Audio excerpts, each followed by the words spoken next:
I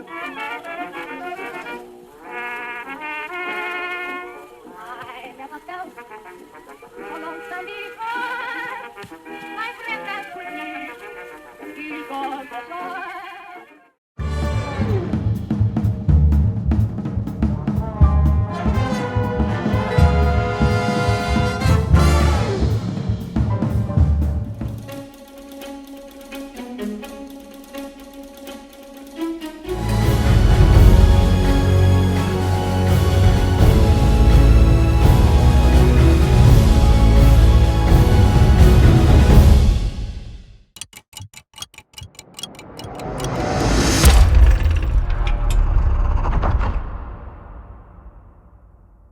Hello, everyone. Thank you for returning, new listeners. I appreciate you as well.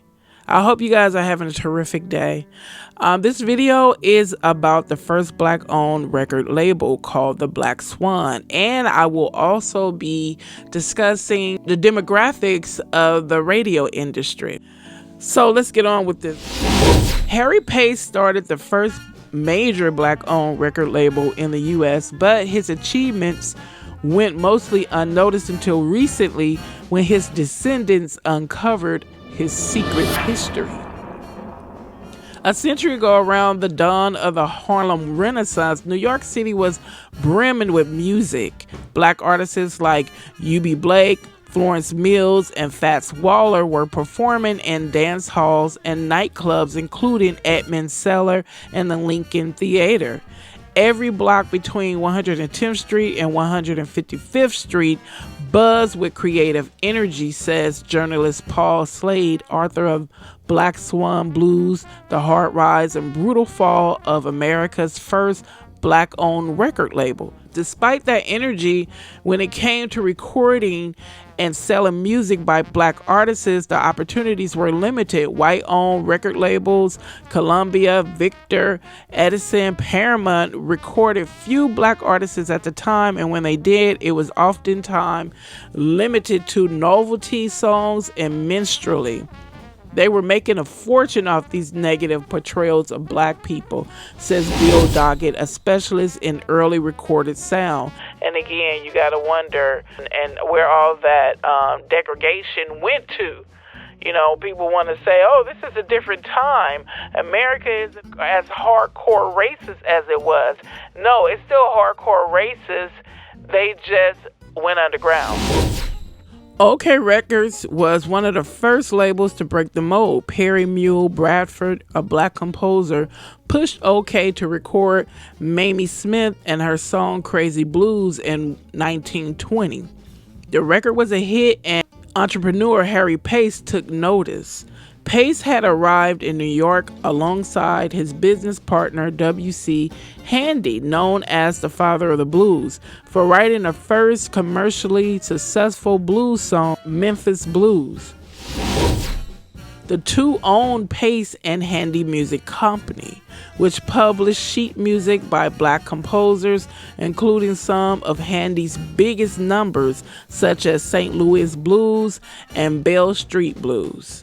Harry Pace saw that there was profit to be made by Black people producing and distributing music for Black people, says Willie Ruff, a musician and professor of Yale University.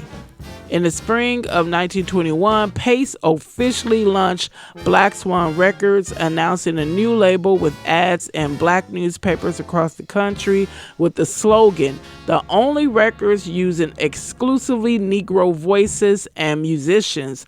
All he needed was a star." Now, let's put a pin in this. I want to discuss briefly the demographic makeup of the music industry, just in case some need a refresher course. I'm going to show you real fast just how diverse the music industry really isn't. Question: wouldn't you say that the ones who have been the dominant group in this country for centuries make up the rules in all sectors of this country? Invisible and visible rules. After all, the higher you go in a variety of sectors, they are the dominant group. So wouldn't it be safe to say that all groups have been required to follow their lead, since they are the ones who make the rules? seen and unseen. First and foremost, white males are the dominant demographic in the music industry, and this includes recording artists and musicians. Now, let's get into the percentages of the demographics. Now, according to Zippia's website, who are the career experts, that's what it says on their website, their data science team found the following key facts after extensive research and analysis. There are over 9,603 musicians currently employed in the United States. 19.6% of all musicians are women, while 80.4% are men. Just those vast different percentages should give you some kind of a picture of what goes on in the background. The most common ethnicity of musicians is white, 65.4%, followed by Hispanic or Latino, 12.9%, Black American or African American, 10.9%, and Asian make up 5.4%. Now, let's give the number of musician gender statistics. 19.6% of musicians are women and 80.4% of musicians are men. Let's go into recording artist demographics by race. The most common ethnicity among recording artists is white, which makes up 64.9% of all recording artists. Comparatively, 13.3% of recording artists are Hispanic or Latino, and 10.9% of recording artists are Black or African American. I would like to know, okay, let's continue.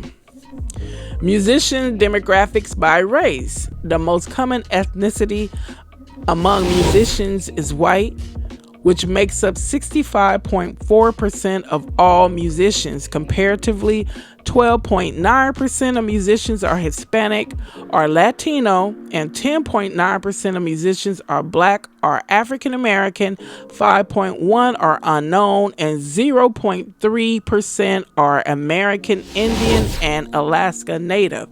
Now let's go into music producer gender statistics. 8.9% of music producers are women, and 91.1% of music producers are men. Now there is your problem right there. Hey girl, if you want this banging track I just made a couple of days ago, how about we go have dinner tonight? See what I'm talking about? Alright, I just composed about 5 slamming tracks that nobody has heard before. You want to come to this private listening party? See what I'm talking about? 91.1% of music producers are men. All right, let's go into music producer demographics by race. The most common ethnicity, you can all say it along with me by now, among music producers is white, which makes up 65.1% of all music producers. Comparatively, 14.7% of music producers are Hispanic or Latino, and 8.0% of music producers are Black or African American. You see the picture I've painted for you guys? Do you see the picture I've painted for you? Let's go into executive producers. Now, they gave the percentage for executive producers in general, I guess in all facets or sectors in American business or corporations. There are over 18,293 executive producers currently employed in the United States. Can you guess how many are Black or African American? 37.7% of all executive producers are women, while 62.3% are men. You see why it's so much unfairness and so much hostility towards women in these industries? Because it's dominated by men. And not just men, it's dominated by white men.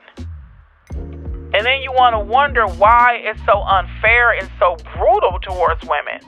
I just painted in multiple videos I've done.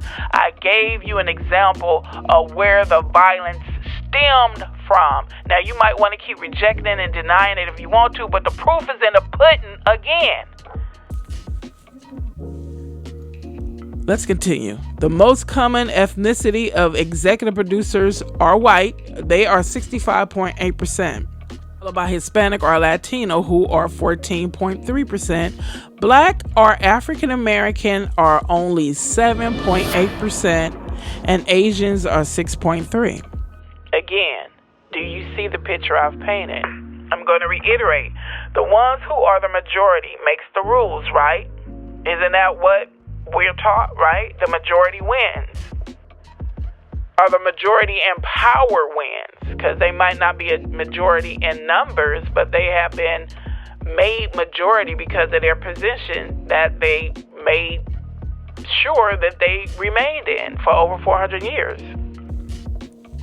Seen and unseen rules. They make the rules. Seen and unseen. It's been systematically ingrained in non-white people that white is right, brown get out of town, and black you stay the hell back. Until, that is, if they need you to be their simpleton or scapegoat or both. Scapegoat, that's the key word in this video.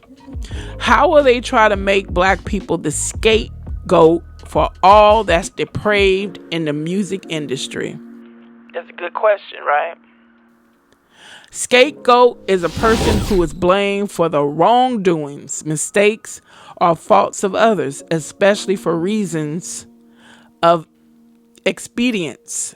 And if you go back to one of the videos I made about Harriet Jacob, the incidents of a slave girl, she pointed out very effectively if you go back to the video where I talk about black men being sexually abused, it wasn't just black women being sexually abused, it was black men too. So it was ingrained, and it was done to them by white males and white women. So again, who makes the rules? They might still be adding morality clauses and these contracts that these music entertainers sign. How often are they enforced? Why haven't they been enforced? And to answer that question for myself, simple. Most haven't been enforced because if that entertainer makes them boatloads of money, hey, they not gonna cut off their money. I don't care how. If they make them money, they will turn a blind eye, and then most of them are participating in it as well, and behind closed doors. After all, they're the ones who taught them, showed them the ropes, and I'm not going to sit here and say that black people are innocent. No, I'm not saying that. But it wasn't until the 60s that black people was really able to get their feet wet and go and try to live in this country free the way they have a right to live. So prior to that, the ones who set the rules and was in power are those who you call white, and they've been in that position for centuries. So it would make sense that if you're new to something like black people were, if they're making money off you, they will hide your secrets and theirs, because if they expose you, they will expose themselves. And like I said, most of the things that they let other groups learn, they learn from them. Let's be real with it. You get mad if you want to. Let's be real with it. You go ask somebody who's new to an industry, and the majority of the people they worked around did not look like them. Ask them how did they learn how to do certain things that they weren't even remotely aware of. I remember that when black children were bused, there was this big thing about busing black children to white schools. When they came back from them white schools, those black kids' noses were wide open to things they never experienced or seen in life. And not all of it was good. Let's continue. They are the group who designed the blueprints. The blueprints that majority follow or required to follow, it was designed by their ancestors. And they continued on with those blueprints if they worked. And that's a fact. Let's talk briefly about the history of the recording industry. Thomas Edison has been accredited with being the founder of the music industry. And for years, the industry has been mainly lined with individuals who look like him. In 1877, Edison was the first to achieve recording and playback of sound. His first recording was the nursery rhyme, Mary Had a Little Lamb. Edison patented his talking machine, our phonograph, in 1878. Nearly deaf, he noticed that each sound had a distinct vibration, and by etching or indenting those vibrations in a physical material, they could be retraced and replayed. Now, while Edison was discovering music, blacks were trying to survive. And this is where I would cue the Jefferson's theme song. In the U.S., the migration of black Americans from the rural South to the urban North was prompted by the growing violence and oppression of Jim Crow laws in past Reconstruction South and post-Reconstruction South, and greater job opportunities in the North. In the 90s, black Americans migrated to cities such as Chicago, Detroit, Cleveland, Philadelphia, and New York. But even in the North, blacks encountered violence at the hands of whites who resented competition for jobs and black economic success. Segregation and discrimination in housing, education, and jobs were pervasive in the North as well. While they were creating music and music studios to cater rich white America, as usual, black Americans were fighting for their right to live. Again, who makes the rules? Let's continue. If you haven't gotten it yet, I'm pointing out the group of people who have always boasted about being the ones who call all the shots and who has brutally taken the positions as being the majority in control. So therefore, black folks would not be your scapegoat. I guarantee you that the majority of things, depraved things that black people learn to do behind closed doors in these corporations, they learned by observing you. Because you know damn well black person ain't going to be able to go into no corporation and run amok unless he's been given an okay to do it. And he has willing participants that show him the ropes or her the ropes until they get caught. Then it's like, ooh, I don't know. Let's continue. I was watching one of Michi X's latest videos.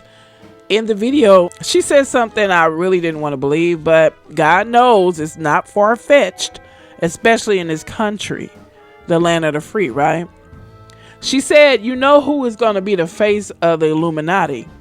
Black people. She's talking about in regards to what's coming out about Diddy and other people or other producers or people on his team, what they supposedly did to women and people. They're going to try to use this as an example to say, hey, black people are the majority behind all that's depraved, like I said earlier. She said we are never the root of the problem, but we are always scapegoat. We're always scapegoated. What I'm saying to you, black men, you're in the negative light again. Seems like the only group who might still have your back are those that some of you guys despise with a passion. The other groups, the other group of women that jock you like you are the latest thing since sliced bread, the hottest things on a group, like you are the hottest men on the face of the earth, and they can't get enough of you. It used to be a time when they would say out loud that they wouldn't be caught dead with you. They wouldn't be caught dead seeing with a black man. And it looked like it might flip back to those old true sentiments real soon. So it might be time that you might start trying to make some true amends to the women who look like you, that you dogged out repeatedly in public. Let's continue. One of the complaints that a lot of people or Black Americans in the industry complain about are the lack of diversity and representation. I'm pointing out this one last thing before we go back to the Black Swan Records, the first Black-owned record label. Black people are underrepresented in industry leadership and awards. It's been this way since the beginning of the music industry. At the core of this phenom is a paradox. America's admiration for Black culture has always coincided with its blatant disdain for Black people. Society has no problem showcasing Black folks' skills, gifts, and talents when it can make them $1. But when it comes to Black folks' well-being as a whole, they could not care any less. And nowhere is this disturbing truth more evident than in the history of American music. This country is an expert and has a history of separating Black people from Black talent, which is systemic racism. For example, the banjo is the foundation of folk and country music. White musicians learn to play African instruments from slaves. Then they turn around and use what slaves taught them to perform coon songs and minstrel shows that mocked and belittled Black people. You can still see the residue of those actions today. Among many issues Black folks have with the music industry is the higher you go, the less representation there is. You can say that that's in all sectors of this country. Some corporations' executive boards still resembles the early 1900s when they blatantly said, "No negresses allowed." When Black people do make it into executive roles, it's often in departments overseeing urban programs or covering the genres of rap, hip-hop, and R&B. Let's go back to Black Swan Records. We left off with Harry Pace officially launching Black Swan Records in the spring of 1921. Pace made announcements of his new label with ads in Black newspapers across the country with the slogan, "The only records using exclusively Negro voices and musicians." All he needed was a star. At the time, Ethel Waters was making a name for herself on the cabaret circuit in Harlem. Nicknamed Sweet Mama String Bean, Waters was tall and thin, an elegant dancer with a smooth, sophisticated voice. It was said when Ethel Waters sang, she was the oxygen in the room. Pace invited Waters to his basement office on 138th Street in Harlem to record for his brand new record label. She sang down home blues in a large horn with a highly sensitive recording needle at the other end. These were still the days of acoustic recording technology. When the record came out, it was a sensation. It sold over 100,000 copies in the first 6 months, which made it a huge hit at a time when few Black musicians were recorded at all. Pace built a strong team to run the label.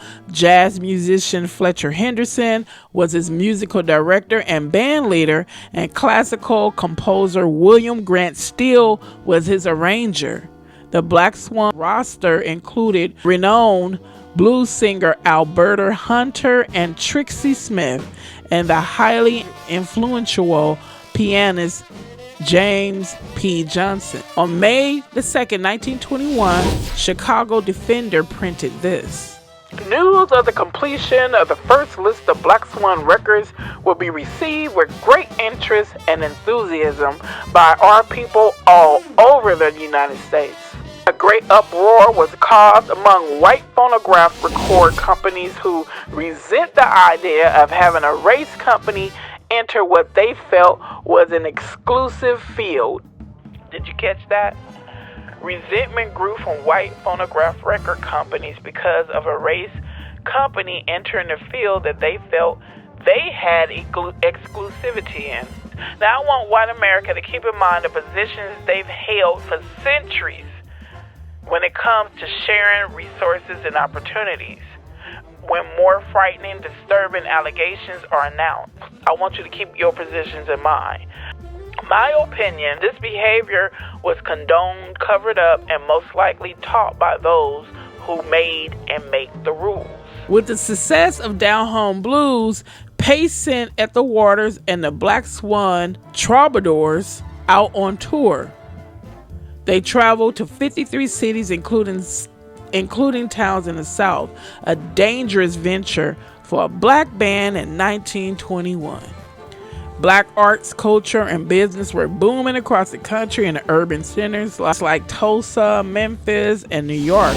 But that success was often met with violence. The same month that Harry Pace launched Black Swan in Harlem, white mobs destroyed the Greenwood district of Tulsa, killing an estimated 300 people in what is now called the Tulsa Race Massacre. Bill Doggett, who was working on a project on race at the dawn of the recording industry for the Library of Congress, says Black Swan's success was a statement of defiance to systemic racism and Jim Crow. This was not just about making money, says musician Gideons, who seeks to recontextualize Americana as a historically black art form. This is also about 2 generations out of slavery, that we are taking up our rightful mantle and uplifting the race.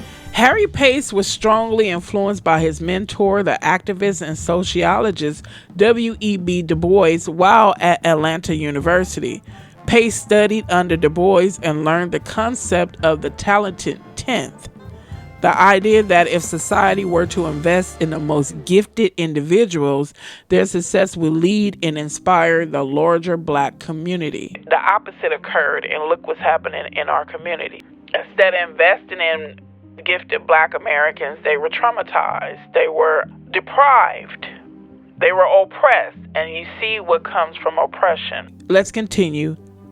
Uplifting his community was a pivotal part of Pace's mission. After college, he helped form the Atlanta chapter of the NAACP and served as its first president, and he remained close with Du Bois throughout his life. Du Bois even served on Black Swan's board of directors. For Pace, highlighting black excellence meant showing that black musicians were talented and more than just jazz and blues. Hello? Let's continue. 2 genres that had already been pigeonholed as black music. Pace signed musicians from all kinds of genres. Classical composer William Grant Steele, often called the Dean of Afro-American Composers, got his start at Black Swan as a music arranger. And opera singer Revla Hughes created one of the first recordings of a black classically trained soprano with Black Swan. What Pace was trying to do was really show the richness and bandwidth of the African American experience through song. Black Swan also recorded Broadway tunes from the new hit show Shuffle along with spirituals and sacred songs. In the summer of 1923, Pace created the first recording of Lift Every Voice and Sing, composed by brothers John and James Weldon Johnson and commonly known as the Black National Anthem. Despite success in his personal mission, Pace quickly faced setbacks as he tried to grow the Black Swan label. He bought his own recording and pressing company so he wouldn't have to rely on white-owned pressing facilities. But it only landed Black Swan in massive debt. Meanwhile, wealthier white recording companies like Columbia and Paramount were beginning to record more blues tracks, increasing the competition. When the culture at large realized there was money to be made, the game was over, says Gideons. White recording studios, they have the muscle, they have the backing, they have the money, and they're still doing it today. And I'm not just talking about the music industry, I'm talking about in all sectors. If they want to come and squeeze you out, like gentrification. Let's continue. There were additional factors that contributed to Black Swan's troubles. Broadcast radio was becoming increasingly popular. Radio sent shockwaves through the whole record industry. Record sales dropped sharply in the early 20s as a result. Pace took desperate measures to save the record company, or save his record company. With the purchase of the printing plant, he had access to a cache of recordings by white artists, which he could reissue basically for free. In an attempt to keep Black Swan on his feet, he began releasing these recordings by white artists under pseudonyms, passing them off as black artists. The white stage singer Eileen Stanley became Mammy Jones, and the Palm Beach Society Orchestra became Fred Smith Society Orchestra. Nonetheless, the ploy didn't help sales. Black Swan artists were being pulled away by white companies left and right. Fletcher Henderson, William Grant Steele, and Alberta Hunter left the label, and eventually so did the label's original star at the Waters. Black Swan released its last record in 1923 before Pace sold its catalog to Paramount Records, a white-owned company. After selling Black Swan, Pace left New York and went on to have a successful career in insurance. He later became an attorney in Chicago before he died on July 19, 1943, at the age of 59. He was survived by his wife and 2 children, Josephine and Harry Jr. Here's the twist. There's one aspect of Harry Pace's life after Black Swan Records that remains a mystery. In 1930, Chicago census shows Pace and his family identified as Negro, but the 1940 census identifies him as white. To his descendants, Harry Pace was their white grandfather. They thought he was Italian, although the details were sparse. It was only in 2007, more than 60 years after Pace's death, that his descendants found out his history for the very first time. Pace's grandson Peter was 62 years old when he found out his grandfather was black. Growing up, I identified as white. I was never told I was anything else but white, he says. Peter remembers a carefully controlled narrative that my grandfather was a successful businessman, had a career in insurance, and was a partner of a law firm. He never knew about Black Swan Records. Pace seemed to live a double life. He remained actively involved in the black movement, was a member of the NAACP, and Urban League, and served as a mentor to a young John H. Johnson, who would later create the Negro Digest and Jet magazine. He became a lawyer and fought against Chicago's racially discriminatory covenants, which prevented black people from living in certain neighborhoods. Pace even brought the case Hansberry v. Lee to the U.S. Supreme Court in 1940 and won. But all the while in his private life, Pace seemed to have distanced himself from the black community. His family moved to River Forest, a predominantly white neighborhood outside of Chicago. His children went to college, fell in love, and married white spouses. He could pass for white and probably did all his life, says Ruff. Those people don't go around with a sign on their back that says, "I'm black." Would you? I wouldn't pass judgment until I walked a mile in his shoes. Harry Hubert Pace is not often included in the history lesson of the Harlem Renaissance, but Emmett Price III argues that whether or not we remember him, he left a lasting legacy. Harry Pace gave us a blueprint that other labels after Black Swan used. Whether it's Motown Records, Stax Records, Philadelphia International Records, for a black-owned, black-operated music business that focused on black artistry. That artistry helped launch the careers of William Grant Steele, Fletcher Henderson, Alberta Hunter, Ethel Waters. These artists that Harry Pace recorded, Price says, ended up changing the sound of America. I would not have discovered this story if it weren't for the explosion that has taken place in American music that's unfolding right before our eyes. It's a very interesting story, Harry Pace, his story. I've never heard of it before. Plus, it was a doorway to discuss many issues that continue to keep out and limit other groups from even participating in corporate America. All forms of entertainment in Hollywood is still considered corporate America because at the end of the day, you're still a corporation. As I said, Black Americans will not be your scapegoat now or ever. Since you've made yourself head of damn near everything, the front and center folks, it's only fair that you bear all responsibility for what's wrong. Start with gender abuse, harassment, allowing and encouraging trans women to blatantly disrespect natural-born women, and even providing them a whole showcase to do it, disregarding our concerns and input as though you have a right to do so. Most importantly, stop ignoring the wicked femicide that's beyond out of control in this country. It only matters when it's your loved one, right? I don't know if you abusive men who despise women are paying close attention, but there's a new sheriff in town. Diddy represents all the other men who think their ish won't come out. Everything done in the dark comes to the light. You are the problem with society. Yes, you are. Stop denying it. You are the problem. And we see clearly why and how you've lost your positions forever. Don't believe me? Watch what's about to take place soon. All right, I'm shutting this down. Thank you again for your time. Those who listened to the whole entire video, I appreciate you. And see you in the next video.